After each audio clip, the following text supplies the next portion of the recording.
Welcome back. देखिए कुछ important MCQs को कंटिन्यू करेंगे प्रोबेबिलिटी का। तो प्रोबेबिलिटी में इससे पहले भी मैंने आपको बहुत सारे एमसीक्यूज़ पे डिस्कस किया है और आपने देखा। और डेफिनेटली आप ये भी देख रहे होंगे कि एमसीक्यूज़ जब आप बनाते हैं तो आपसे बनता है। तो देखो यहाँ पे भी कुछ क्वेश्चन है, इसको आप पहले ट्राई करो, डेफिनेटली आपसे ये बनेगा।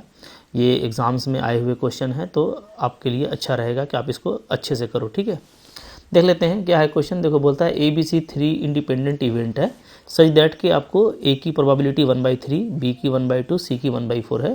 Probability of exactly 2 events occurring out of 3।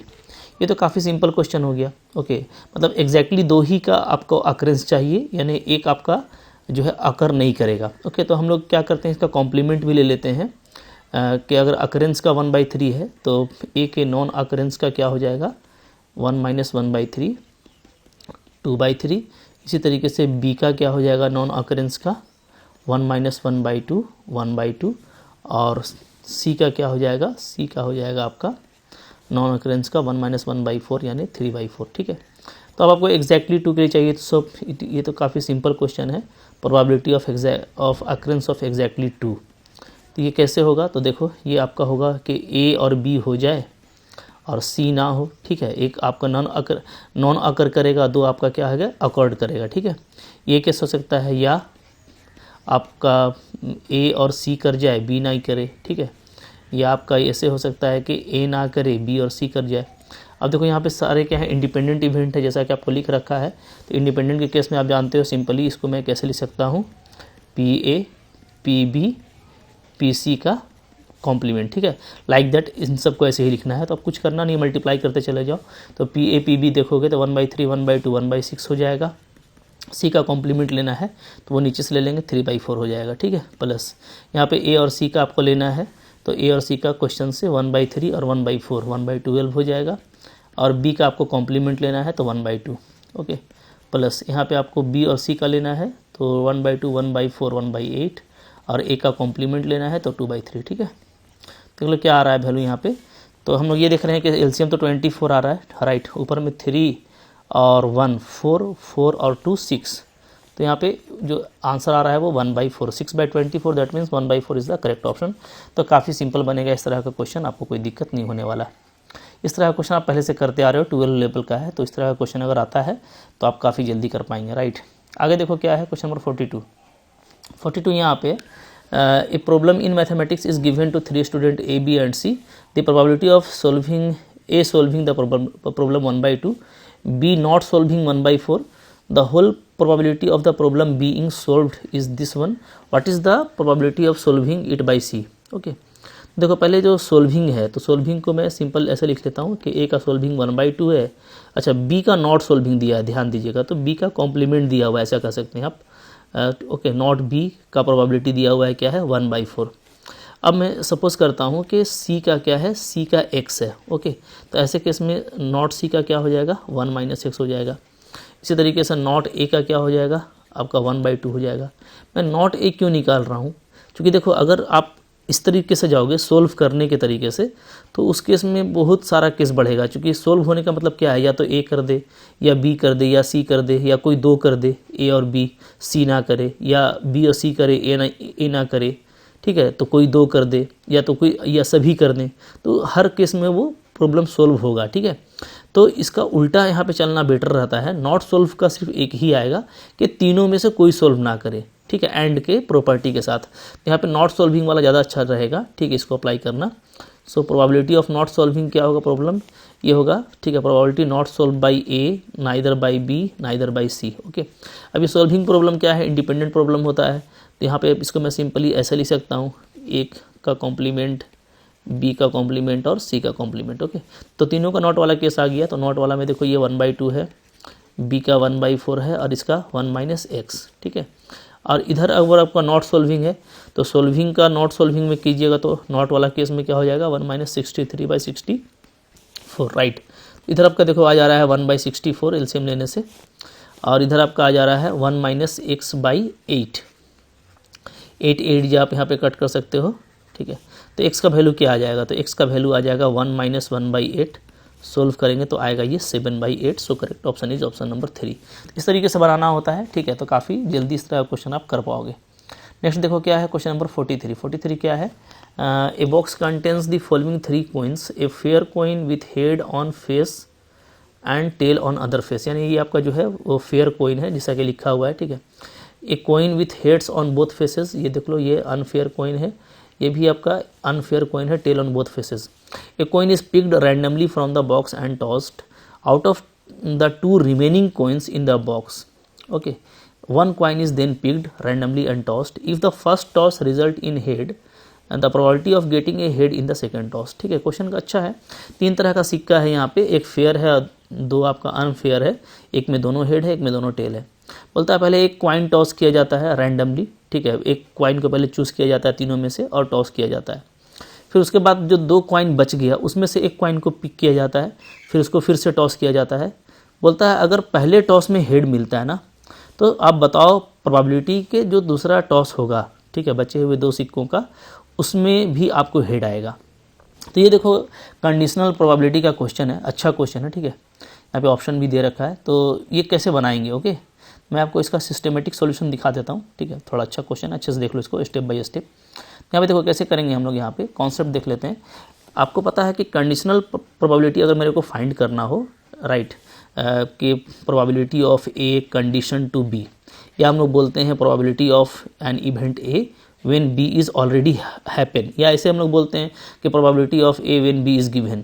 तो ये जो कंडीशनल प्रोबेबिलिटी होती है, ये मैंने बहुत अच्छे से समझाया आपको लेक्चर में। इसका फॉर्मूला क्या होता है, ए बाई बी के लिए ये होता है, बी बाई ए के लिए ये होता है, राइट। यहाँ पे जो सिचुएशन है, तो यहाँ पे हम लोग कुछ जो है सपोज कर लेते हैं।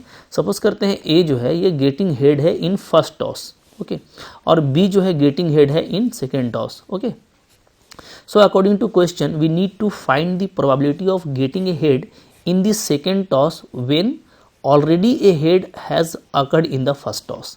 यहाँ पे यानी कि जो डिमांड है क्वेश्चन का वो क्या है, वो है आपको निकालना है probability of B when A is already happened. That means we have to find probability of B conditional to A, तो हमको ये फॉर्मूला लगेगा, ठीक है। अब देखो यहाँ पे ए कैसे निकालेंगे, ए की प्रोबेबिलिटी कैसे निकलेगी, ये इंपॉर्टेंट है। सो probability of A is what, तो आप देख सकते हो कि आपको जो है ना 3 सिक्का है ना, तो हेड आने का क्या क्या चांसेस है कि ये फेयर क्वाइन से सिलेक्ट किया गया हो, ठीक है, जो क्वाइन सिलेक्ट किया गया हो वो फेयर क्वाइन हो पहला।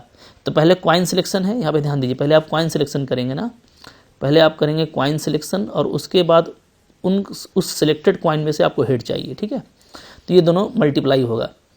तो एक फेयर क्वाइन अगर सिलेक्ट होता है तो उसमें से हेड, या क्या चांस है, या दूसरा चांस है या लगेगा तो प्लस होता है, ठीक है।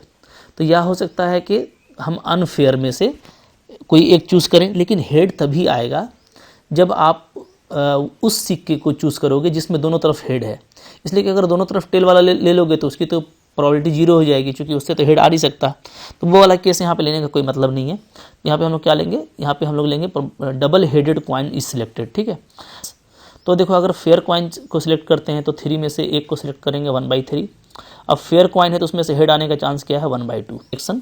अब इस क्वाइन से एक हेड, ठीक है, तो चूंकि दोनों हेड ही है तो मैक्सिमम होगा इस केस में प्रोबेबिलिटी क्या होगा, श्योर टू हैपन होगा ना, क्योंकि दोनों तरफ हेड है। अगर हेड ही है तो हेड आना ही है, तो ये श्योर टू हैपन हुआ। तो इस केस में जो श्योर टू हैपन होता है उसका प्रोबेबिलिटी क्या होता है 1 होता है। यहाँ पे 1 से मल्टीप्लाई कर दो तो वैल्यू क्या आ गया 1/6 + 1/3 1/2, ठीक है। ये आपने ए का निकाल लिया। अब बी का निकालो, ओके, बी का निकालेंगे। Now finding the probability of getting head in both 2 tosses, okay, मतलब कि कॉमन देख लेते हैं कि दोनों में हेड आ जाए, हाँ, यानी कि मैं निकालना चाहता हूँ PA intersection B getting head in both tosses. तो दोनों टॉस में कैसे हेड आ सकता है, तो देखो पहला टॉस ऐसे करेंगे, ठीक है, 1/3 1/2 जैसे यहाँ पे किया गया था, राइट। और जो सेकेंड टॉस होगा यहाँ पे तो वो क्या होगा, तो यहाँ पे देखो, यहाँ पे चूंकि साइमल्टेनियस वर्क है ना, दोनों में चाहिए मेरे को, ओके। तो यहाँ पे जब हम लोग दोनों में करेंगे तो वहाँ पे चूंकि और वाला केस था, तो जब हम डबल हेडेड क्वाइन का बात कर रहे थे तो 1/3 ही लिए थे, क्योंकि इंडिपेंडेंट केस था ना शुरू में। दोनों में से कोई भी एक पॉसिबिलिटी हो सकता है, ये पॉसिबिलिटी अलग था, ये पॉसिबिलिटी अलग था, बात समझिएगा, ठीक है। तो उस केस में डबल हेडेड क्वाइन का सिलेक्शन आउट ऑफ 3 भी 1/3 होगा, ठीक है। डबल हेडेड क्वाइन का सिलेक्शन आउट ऑफ 3 क्या होगा 1/3 होगा, ये भी आपका 1/3 होगा। तो यहाँ पे दोनों 1/3 है। लेकिन जब आप साइमल्टेनियस में काम करेंगे तो ध्यान दीजिएगा, चूंकि दोनों का बात किया जा रहा है एक साथ दोनों में, ठीक है। यहाँ पे आइदर केस था, यहाँ पे पहला ही केस है, सिर्फ जो है कि फर्स्ट बार किसी सिक्का को लिया, उछाला, उसमें से हेड आया, तो यहाँ पे आइदर और का केस है। आई होप आप समझ रहे होंगे, ठीक है। तो इसमें कोई भी एक सिक्का लेने का प्रोबेबिलिटी क्या होगा, 1/3 होगा। यहाँ पे आपको उलझना नहीं है, ठीक है। तो यहाँ पे तो वही केस लिया गया 1/3 1/2 अगर हम फेयर टॉस लेते हैं तो, ठीक है। और सेकंड टॉस अगर हमारा अनफेयर से होता है तो दो में से कोई एक आप लोगे तो 1/2, चूँकि अब बचा हुआ 2 ही होगा, दो में से कोई एक लेंगे तो 1/2, ठीक है। और उसमें से हेड आना श्योर टू हैपन होगा तो 1/2 × 1, ठीक है। एक तो ये हो गया। दूसरा पॉसिबिलिटी ये हो सकता है कि फर्स्ट टॉस में क्या हो, फर्स्ट टॉस में ही कोई डबल हेडेड कॉइन ले लिया जाए, ठीक है।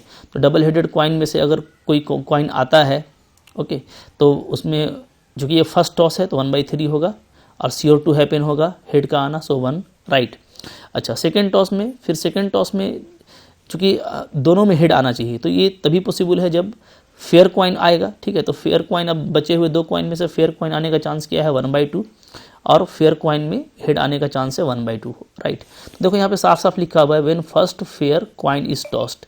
इसमें पहले जो है फेयर कॉइन लिया गया है और फिर दोबारा में अनफेयर में से डबल हेडेड कॉइन को लिया गया है, ठीक है। यहाँ पे जो केस है, यहाँ पे क्या है, when first double headed coin is tossed, और सेकंड में आपको फेयर। क्योंकि यहाँ पे डबल टॉस वाला लेने का कोई मैटर ही नहीं है। डबल टॉस वाला आप लोगे तो उसमें जैसे दोनों में टॉस, दोनों में आपका टेल है, ठीक है। तो अगर आप डबल टेल वाला लेंगे तो इसमें क्या होगा, इसमें श्योर टू नॉट हैपन होगा, ठीक है ना। तो इस केस में हेड तो आने का प्रोबेबिलिटी क्या होगा, 0 होगा। तो ये आप लोगे भी तो 0 आएगा, तो इसको लेने का कोई मैटर नहीं है, ठीक है। तो चूंकि हमको सिर्फ हेड पे बात करना है तो आप यहाँ पे अच्छे से समझिएगा, ठीक है। जब आप ए निकालते हो तो ये क्या है, ये बिल्कुल फ्रेश केस है जिसमें मेरे को एक बस कॉइन लेना था और उसमें एक हेड लाना था, ठीक है। तो अगर आप फेयर लेते हो तो 1/3, उसमें से 1/2, ठीक है। अगर आप अनफेयर लेते हो तो आपको डबल हेडेड कॉइन चाहिए, तो उसका आने का चांसेस 1/3 है आउट ऑफ 3, ठीक है। और उसमें से आपका CO टू हैपन 1। ये बात क्लियर हो गई। और यहाँ पे साइमल्टेनियस वाला तो PA इंटरसेक्शन B कैसे निकालना है, यहाँ पे काफ़ी अच्छे से क्लियर हो गया आपको, ठीक है। अब इसको आप समअप कर लो तो यहाँ पे देख लो क्या आ रहा है, 1/3 1/2 1/2, ये 1/12 हो गया, क्योंकि यहाँ पे मल्टीप्लाई होगा, साइमल्टेनियस वर्क है, ठीक है। यहाँ पे भी आपका 1/12 ही आ रहा है, तो 1/6 आ गया, ठीक है। अब मेरे को सिंपली क्या फाइंड करना है, मेरे को सिंपली फाइंड करना है P probability of B condition to A। तो फार्मूला क्या हो जाएगा, PA intersection B divided by PA। अब देखो ये आपका आ गया है 1/6 और PA आपका 1/2 है, यहाँ पे निकला हुआ, ठीक है। अब इसको आप सिंप्लीफाई करोगे 2/6 आएगा, 1/3 इज़ द करेक्ट ऑप्शन। तो ऑप्शन आपका क्या आ रहा है, 1/3। तो 1/3 देख लो, करेक्ट आंसर आ रहा है आपका, देख लो 1/3। So option number 2 is correct here, ठीक है। तो थोड़ा सा केयरफुल होकर आपको बनाना है, ठीक है। बिल्कुल अच्छा क्वेश्चन है, मज़ा आएगा बनाने से। आगे देखो क्या है 44, बोलता है E और F तो आपका 2 इवेंट है, E यूनियन F दिया हुआ है, ठीक है, ये दिया हुआ है। ये तो काफ़ी इजी क्वेश्चन हो गया आपको, क्यों कि आपको जो है सिर्फ PF निकालना है, राइट। अब यहाँ पे फॉर्मूला आप अप्लाई कर लो, PE कंडीशन टू F क्या होता है, ये होता है E intersection F divided by PF, ये होता है जी, ओके। ये आपको दे रखा है 0.3 है, तो यहाँ से मेरे को इंटरसेक्शन काफ़ी इजीली निकल जाएगा। इंटरसेक्शन मैं कैसे लिख सकता हूँ, तो यहाँ से आपका इंटरसेक्शन निकल जाएगा, E intersection F is equal to आ जाएगा 0.3 PF, राइट। चलो अब देखो फार्मूला क्या होता है, तो यूनियन का फार्मूला होता है PE union F is equal to होता है PE plus PF minus PE intersection F, right. अब यहाँ पे देखो PE क्या है, ये है 0.4, PF मेरे को फाइंड करना है और इसका वैल्यू क्या आया, 0.3 PF आया है, राइट। इधर आपका ये वैल्यू दिया हुआ है कितना है, 0.8, तो ये 0.8 हो गया। 0.4 को लाके इधर माइनस कर दो और इधर देखो PF है, ये 1 है, ये 0.3 है, माइनस करेंगे क्या आएगा, 0.7 आ जाएगा PF, ठीक है।